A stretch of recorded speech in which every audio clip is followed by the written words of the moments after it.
자, 66권의 성경, 이 성경은 핵심이 있어요. 우리가 예배를 드리고 무엇을 해도 공부를 해도 핵심을 잘 알아야 되는데 이 성경은 누구를 기록하고 있는지 무엇으로 방향을 향하고 있는지 우리가 그 핵심을 알아야 되는데 요한복음 5장 39절에는 이 성경이 왜 기록되어 있는지 이렇게 말씀을 합니다. 너희가 성경에서 무엇을 얻는 줄 생각하고 영생을 얻는 줄 알고, 여러분 성경 안에 영생의 길이 우리 가운데 약속되어져 있습니다. 그래서 성경을 연구하거니와, 이 성경이 한번 같이 읽어볼까요? 이 성경이 시작. 이 성경이 곧 내게 대하여 증언하는 것이니라. 아멘. 여기서 내게는 누굴까요? 예수 그리스도. 예.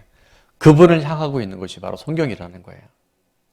그래서 성경은 예수님에 대하여 증언하는 거예요. 성경을 다 짜고 나면 딱 하나 예수 그리스도가 나오고 한 글자는 예수 그리스도의 보혈 피입니다. 자, 그러면 왜 예수 그리스도가 이 땅에 오셨는지 오늘 마태복음 강해를 통해서 오늘 세 번째 시간 예수 그리스도의 나심은 첫 번째입니다. 약속의 성취입니다. 예수 그리스도의 나심은 바로 예수 그리스도의 이 땅에 허락하신 약속의 성취라고 하는 거예요. 18절과 22절에 보니까 예수 그리스도의 나심은 이러하니라. 그의 어머니 마리아가 요셉과 약혼하고 동거하기 전에, 남자와 여자가 동거하기 전에 무엇으로 잉태됐다 그래요? 성령으로 잉태된 것이 나타났으니, 이게 설명할 수 없는 거예요. 근데 우리 사도행전에 사도신경에 우리가 그 고백을 했죠. 성령으로 잉태하사 마리아에게서 나시고. 자, 오늘 18절의 그 말씀, 22절은 이 모든 일들이 왜 이루어졌고 기록되어 있는지 이렇게 말씀합니다. 같이 한번 읽어볼까요? 시작. 이 모든 일이 된 것은 주께서 선지자로 하신 말씀을 이루려 하심이니 이르시되. 그래서 이 모든 것들은요, 구약에 나오는 선지자들의 그 모든 말씀, 예언을, 약속들을 이루려 하시기 위해서 이 모든 일이 이루어졌고 지금도 우리 가운데 유효한 줄로 믿습니다. 자, 마태복음에 보면 우리 지난주 살펴봤지만 낳고 계속 낳고 해서 처음 교회로 오신 분이 마태복음 읽다가 그랬대잖아요. 마태복음이 아니라 산부인과 복음 같다고. 자, 어쨌든 모든 낳고의 주인은 남자가 낳아요. 그죠? 가장을 통해서 기록이 되어 있는데 오늘 본문에 딱 한 사람, 누구냐면 성령으로 잉태하사 마리아에게서 나시고, 16절은 이렇게 말씀합니다. 야곱은 마리아의 남편 요셉을 낳았으니, 누구에게서? 요셉이 아니라 마리아에게서. 왜냐하면 동거하기 전에 잉태되었기 때문에 그리스도라 칭하는 예수가 나셨다라고 기록하고 있어요. 원래 우리는요, 인간은 하나님의 형상을 따라 지음받았어요. 그리고 영원토록 에덴 동산에 살고 하나님과 같이 동행하도록 만들어진 우리들인데, 어떤 일이 생겼냐 하면 하나님을 거역한 천사들의 3분의 1이 반란을 일으키고 마치 하나님과 겨루기 위해서 대항했던 루시퍼, 루시엘이라고도 말합니다. 그래서 이 사단이 하나님을 대적함으로 인해서 본인이 워낙 뛰어난 광명의 천사다 보니까 하나님과 대적하다가 결국 땅으로 그들이 내침을 받아요. 그런데 이 사탄은 하나님의 형상을 따라 지음받은 인간 아담과 하와를 유혹을 합니다. 하나님은 분명히 아담과 하와에게, 태초의 사람에게 뭐라고 말씀하셨냐 하면 창세기 2장 16절 17절에 보면 하나님께서 이렇게 말씀하셨어요. 여호와 하나님이 그 사람에게 명하여 이르시되 동산 각종 나무의 열매는 어떻게 하랬어요? 네 마음대로 먹어라. 다 먹어라. 그러나 딱 한 가지 지켜야 될 것이 있다고 말씀하셨는데 그게 바로 17절입니다. 다 같이 읽어볼게요. 선악을 알게 하는 나무의 열매는 먹지 말라. 내가 먹는 날에는 반드시 죽으리라 하시니라. 아멘. 다 먹어도 돼. 근데 선악과를 먹으면 안 돼. 그걸 먹으면 반드시 죽어. 여기서 죽음이라고 하는 것은 아니 그거 먹고도 안 죽었잖아요. 아니요. 그들은 영원토록 살 그들의 영생을 갖고 있는 자들이 결국 끝이 있는 죽음을 경험할 수밖에 없는 그것이 첫 번째 죽는 것이고 또 하나는 하나님과의 관계가 끊어져 버렸어요. 그것이 두 번째 죽음이고 또 세 번째 죽음은 뭐냐면 영원한 분리예요. 이제 하나님과 함께 할 수 없는 그것이 바로 지옥인데 반드시 죽으리라고 그렇게 하나님 말씀하셨잖아요. 뭘 먹으면? 선악을 알게 하는 나무를 먹으면. 그런데 사단은 창세기 3장에서 이렇게 본인도 그래서 하나님과 끊어졌지만 또 인간을 이렇게 유혹했어요. 4절에 보니까 뱀은 사탄을 말합니다. 뱀이 여자에게 이르되 너희가 뭐 하지 않는다? 아까 하나님 반드시 죽는다 그랬거든요. 근데 결코 죽지 아니하리라라고 확 바꿔버려요. 그러면서 하는 이야기가 정말 기가 막힌 얘기를 합니다. 오늘 우리가요, 이 인생이 이래서 힘든 거예요. 자, 5절은 이렇게 말씀을 하는데 한번 읽어볼까요? 시작. 너희가 그것을 먹는 날에는 너희의 눈이 밝아져 하나님과 같이 되어 선악을 알 줄 하나님이 아심이니라. 네가 선악과를 먹으면 있잖아. 뭐가 되냐면 네가 하나님이 될 수 있어. 네가 하나님과 같이 될 수 있어. 그래서 선과 악, 옳고 그름, 좋고 나쁨의 기준이 누구에 있냐면 다 너한테 있는 거야. 내가 기준이 되는 거야. 이게 무서운 거거든요.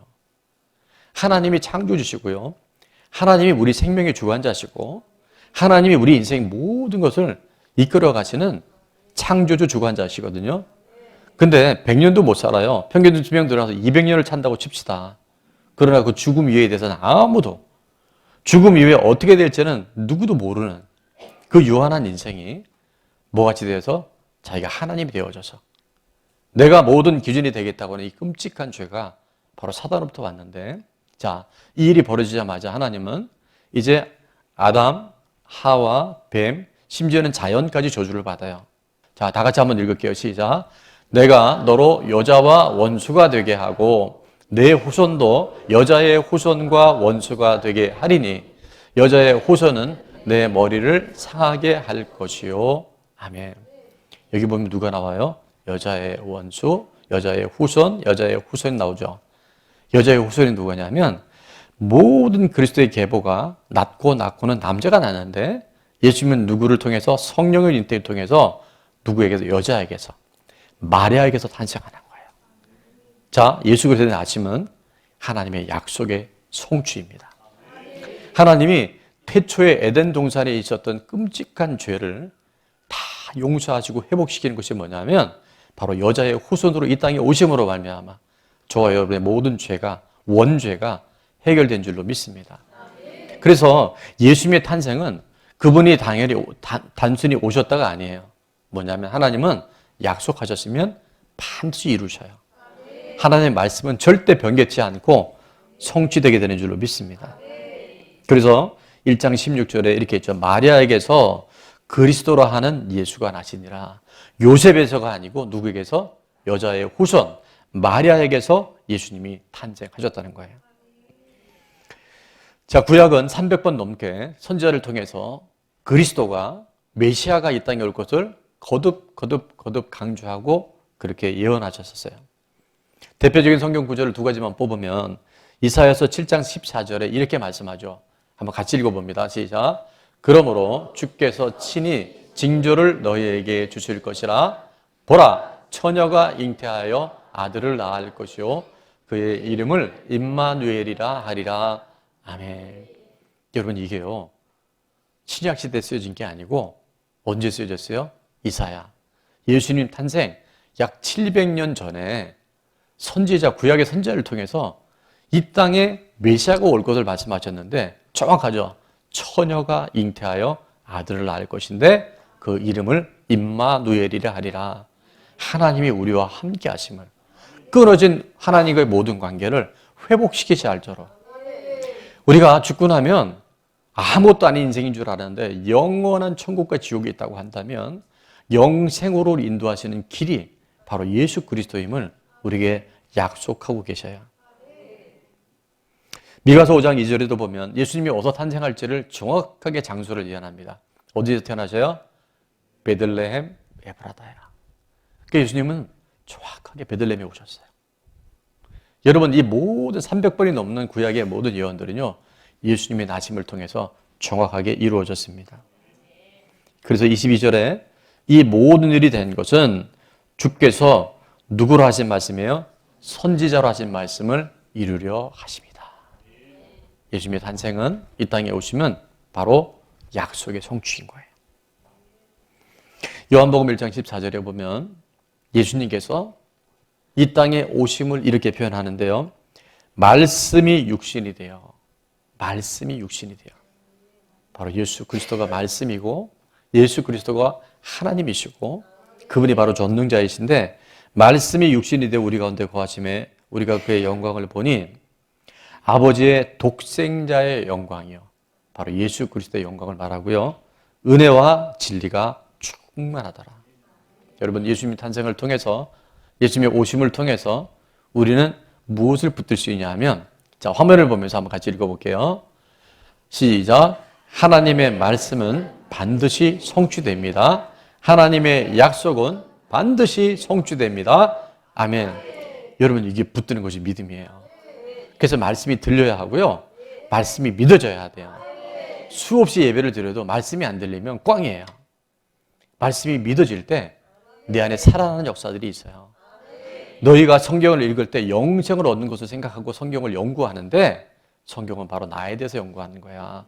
성경은 예수 그리스도에 대해서 증거하는 것이라고 우리에게 쐐기를 꽉 박아놓은 줄 믿습니다. 자, 적용 질문입니다. 말씀을 통해 여러분이 성취된 경험이 있습니까? 여러분의 레마를 통해서 실제 내 삶에 경험된 것이 있는지, 그리고 그 말씀과 성취된 사건은 무엇인지를 한번 나눠보면 좋을 것 같아요. 두 번째는 제가 이렇게 하려는 건 아니었는데 오늘 그렇게 이끌어 가시네요. 이번 암송의 날이 11월 26일 주일에 있는데 자, 참여하기 위해서 어떻게 준비하고 있습니까? 제가 보니까 관심 없는 분도 없지 않지 않아요. 그래서 자, 아직 못하고 있다면 남은 기간을 어떻게 준비하겠습니까? 그래서 셀 리더들은 우리 셀원들이 잘하고 있는지 같이 좀 점검했으면 좋겠고, 또 우리 기관별 초등부도 아까 우리 부장선생님 만나보니까 아이들이 암송을 준비하고 있다 그래요. 그 다음에 또 가정별로 암송을 꾸준히 할 수 있도록. 왜냐하면 말씀이 능력이기 때문에 그래요. 말씀의 성취가 바로 예수 그리스도의 오심이기 때문에 그렇습니다. 자, 두 번째, 예수 그리스도의 나심이 뭐냐면 바로 주권의 회복이에요. 누가 주인인지가 분명히 되는 사건이 바로 예수님의 탄생이라는 거예요. 저는 본문 21절에 보니까 아들을 낳으리니 이름을 예수라 하라. 자, 예수라 하는 이름이 무슨 뜻이냐면 이는 다 같이 시작. 이는 그가 자기 백성을 그들의 죄에서 구원할 자이심이라 하니라. 아멘. 예수라는 이름에 뭐가 있다고요? 자기 백성을 죄에서 구원할 자가 바로 예수라고 하는 이름에 담겨진 비밀이에요. 예수 믿으면 죄로부터 우리가 사함을 받고 천국 백성, 하나님의 자녀가 되는 줄로 믿습니다. 또 23절에도 보면 보라, 처녀가 잉태하여 아들을 낳을 것이요 그의 이름은 임마누엘이라 하려 하셨으니, 자, 이를 번역한 즉 다 같이 시작. 이를 번역한 즉 하나님이 우리와 함께 계시다 함이라. 아멘. 여러분, 예수님의 탄생은 우리 안에 누가 주인인지, 나 홀로 살아가는 인생이 아니라 하나님이 늘 함께 하시는, 예수님과 동행하는 삶이 바로 하나님의 자녀들의 삶이라는 것을 우리에게 확증해 내오신 줄로 믿습니다. 여러분, 인생의 모든 문제는 어디서부터 비롯된지 아세요? 왜 질병이 들어왔을까요? 왜 죽음이 들어왔을까요? 왜 가난이 들어왔을까요? 왜 인류 안에 저주가 들어왔을까요? 이유는 딱 한 글자, 죄입니다. 이 죄의 문제가 해결되지 않는 한 우리는 어디에서 자유함을 얻을 수 없어요. 죄가 뭔지를 알아야 되는데, 죄는 구약에도 그렇고 신약에도 그렇고 이 단어를 씁니다. 하말티아라는 단어를 써요. 뭐냐면 표적에서 벗어나다. 화살을 쏘면 관역을 보고 쏴야 되는데 화살이요 평 하고 날아갔는데 관역에서 벗어나는 거예요. 우리 인생의 방향과 목적은 바로 하나님과 함께하고 하나님을 향해야 되는데, 오늘 예배하면서도 찬양하면서도 하나님 없이 찬양한다고 한다면 이미 관역에서 벗어난 거예요. 하나님과 관계없이 살아가는 거예요. 그래서 죄란 바로 하나님께 집중해야 할 우리들이 먼저 그의 나와 그 의를 구하면 다 더해주시는 삶에서 우리가 하나님 없이, 하나님은 알라딘의 요술 램프처럼 필요할 때 잠깐 뭔가 끌어다 쓰는 도구로 착각하는 것이 바로 죄라고 하는 거예요. 한마디로 죄가 뭐냐면요, 하나님과 관계가 끊어진 걸 말해요. 제가 오늘 말씀 준비하다가 일부에도 그 말씀드렸는데, 여러분 이게 보험하시는 분들을 보면 이제 보험 이렇게 청약할 때 뭐 대인 보험 이런 거 들죠. 그 다음에 대물 보험도 들죠. 그때 왜 대신 보험은 안 드나 모르겠어요. 하나님과 관계가 더 중요한데. 근데요, 말씀이 내 안에 들어오고 주인이 누군지 분명해지면요, 우리가 대신 보험을 가입한 거예요. 하나님과의 관계가 회복되어질 때, 누가 주인인지 내 삶에 분명해질 때, 우리 안에는 전혀 경험하지 못한 하나님의 나라, 새로운 세계가 열려지게 되는 줄로 믿습니다. 예수님이 이 땅에 오신 것은 바로 우리 죄를 위해서 십자가에 죽으시고, 죄 없인 예수님께서, 성령으로 잉태되신 예수님께서, 여자의 후손으로 오신 예수님께서 십자가에 대신 죽으심으로 우리 죄 문제를 해결해 오셨고, 3일 만에 뭐 하심으로? 부활하심으로 죽음의 권세를 깨뜨리고, 예수님이 부활하신 것처럼 우리도 동일한 부활, 영생의 주인공으로 우리를 이끌어 가실 줄로 믿습니다. 그래서 사도행전 17장 31절에 보면 이는 어떤 사람의 정하신 사람이라 그랬어요. 이 정하신 사람이 누굴까요? 예, 오늘 웬만하면 예수 그리스도예요. 예수 그리스도의 그 이름, 그 예수님으로 하여금 천하를 공의로 심판할 날을 뭐 하시고? 작정하시고, 이미 작정하셨어요. 자, 이에 다 같이 읽습니다. 시작. 이에 그를 죽은 자 가운데서 다시 살리신 것으로 모든 사람에게 믿을 만한 증거를 주셨음이니라 하니라. 아멘. 예수 믿는 것은요, 증거가 있어야 돼요. 그 증거는 응답 많이 받았다, 간증 많았다, 이것도 들어갈 수 있지만 결국 십자가와 부활이 마귀가 그토록 지우려 했던, 무엇으로도 미혹해도 넘어지지 않는 십자가와 부활의 명백한 증거를 통해서 오늘도 예수님이 인류 역사를 주관하고 계신 줄 믿습니다. 그 증거가 있어야 돼요. 증거가 있어야 돼요. 예수 믿는 것은 받은 증거만 도다. 예수 귀한 예수 믿음 더욱 주소서. 이 증거는 받은 응답도 간증도 다 증거지만 바로 십자가와 부활이 인류 역사의 명백한 증거인 줄로 믿습니다. 자, 그럼 왜 증거를 주셨을까요? 그것은 로마서 14장 9절에 이것을 위하여, 이를 위하여 이 십자가와 부활을 인류 역사의 주인공으로 이유를 주셨는데, 자, 이를 위하여부터 같이 읽습니다. 시작. 이를 위하여 그리스도께서 죽었다가 다시 살아나셨으니 곧 죽은 자와 산 자의 주가 되려 하심이라. 아멘. 왜 부활하셨다고요? 죽은 자와 산 온 인류에, 최근에 통계를 보니까 지구에 살다 간 사람이 1082억 정도 된대요. 지금 우리가 한 7% 정도 살고 있답니다. 그런데 그것이 뭐 1000억 명이 넘든 2000억 명이 넘든 그게 중요한 게 아니라 죽은 자와 산 자의 뭐가 되시기 위해서, 누가 주인인지가 분명하기 위해서 그분이 십자가에 죽으시고 3일 만에 부활하신 줄로 믿습니다. 예수 그리스도 오시면요, 바로 이 주권을 회복하는 거예요. 복음에는 능력이 있거든요. 복음은 죽은 자도 살리고 죽을 자를 영생으로 인도하는 능력이 복음에 있는데, 자, 복음이란 우리가 여러 차례 반복했기 때문에 복음이란 뭐냐 하면 화면을 보면 선포합니다. 시작. 복음이란 십자가와 부활의 역사적 증거로 주인을 분명히 하는 거예요. 여러분, 주인이 분명하잖아요. 인생의 모든 문제는 이미 끝난 거예요. 근데 여전히 내 자녀, 내 돈, 내 생명, 여러분 호흡이 우리 건 줄 알잖아요. 오늘 밤 불러가시면 호흡이 그 코에서 끊어지면요, 흙으로 가는 게 인생입니다. 주인이 누군지는 모르면요, 방황하다가 고아처럼 살다가 미로를 헤매다가 인생이 비참하게 끝날 수 있어요. 그러나 그럼에도 주인이 분명하잖아요. 증거가 분명하잖아요. 십자가와 부활의 역사적인 증거가 바로 나의 이야기가 된 사람은 그때부터 진리 안에 자유한 삶을 살아갈 수 있어요. 자, 적용 질문입니다. 첫 번째, 주인을 분명히 하여 내가 맡겨드려야 할 염려와 짐은 무엇입니까? 나눔의 시간에 꼭 한번 해보세요.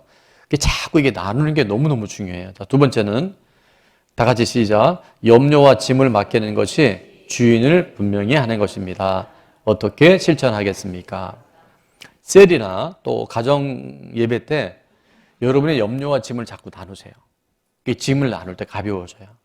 또 하나는 나를 사랑하고 나를 위하는 영적 지도자나 우리 셀 리더가 될 수도 있고 선생님이 될 수도 있고 배우자가 될 수 있는데 그분들의 권면과 조언을 잘 새겨듣는 거예요. 또 중보기도를 부탁하는 거예요.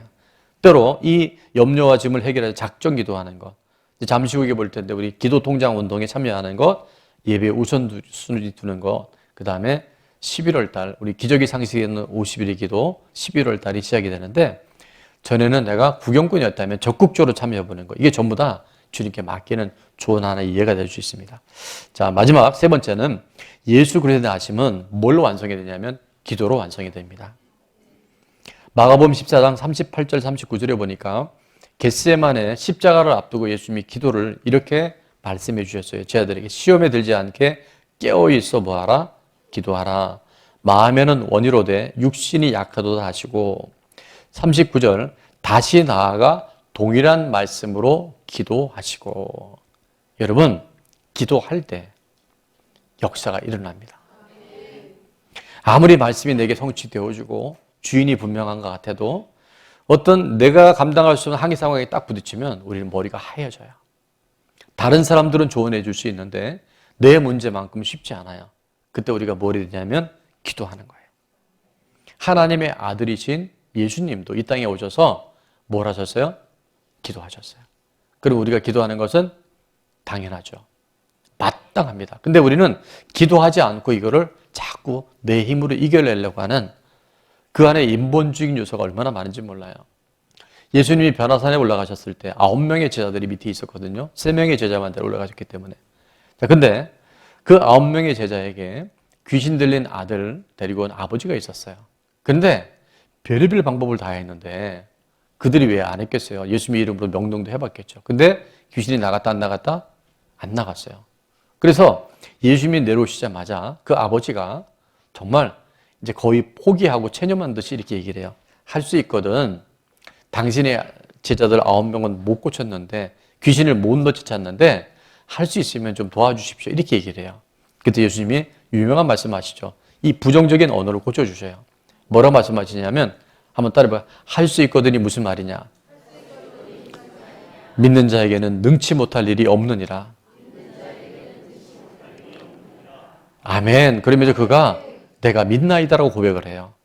그리고 29절에 마가복음 9장 29절에 이렇게 말합니다. 이르시되 다 같이 시작. 이르시되 기도 외에 다른 곳으로는 이런 종류가 나갈 수 없느니라 하시니라. 아멘. 뭐 외에는? 기도 외에는. 그 제자들이 기도하지 않았다는 거예요. 뭔지 아시겠죠? 내 힘으로 안 된다니까요. 기도해야 돼요. 기도가 답이에요. 자, 기도가 답입니다. 자, 예수 그리스도의 나심은 바로 약속의 성취고요. 주권의 회복이고 기도로 완성이 됩니다. 예수님이 십자가에 달리셔서 이렇게 말씀하신 적이 있어요. 테텔레스타이. 다 이루었다. 다 이루었다. 근데 우리는 아직 안 이루어졌잖아요. 그런 것이 현재화되기 위해서는 우리가 하나님의 말씀을 꼭 붙들고 내 인생의 주권을 확실히 심읍시다. 그리고 무릎 꿇어 기도하세요. 그러면 그 일이 아하, 정말 다 이루어진 거구나. 십자가 위에서 완성된 거구나 하는 것을 현재화시키는 능력이 바로 예수 그리스도의 탄생을 통해서 우리 가운데 이루어지게 될 줄 믿습니다.